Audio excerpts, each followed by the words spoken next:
Drinking coffee. நான் coffee குடித்து கொண்டிருக்கிறேன். நான் காஃபி குடிக்கிறேன். I am drinking coffee. இதே ஹிந்தியில் சொல்கிறதா இருந்தால் मैं कॉफ़ी पी रहा हूँ.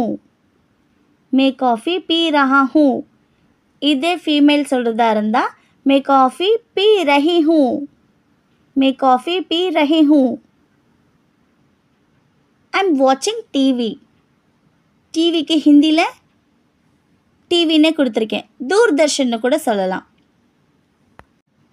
मैं टीवी देख रहा हूँ. ஹிந்தியில் मैं टीवी देख रहा हूँ. தமிழில் நான் டிவி பார்த்து கொண்டு இருக்கிறேன். இங்கிலீஷில் ஐ எம் வாட்சிங் டிவி. ஃபார் மேல் ரஹா ஹூம் அப்படின்னு சொல்லணும். ஃபார் ஃபீமேல் ரஹி ஹூம் அப்படின்னு சொல்லணும்.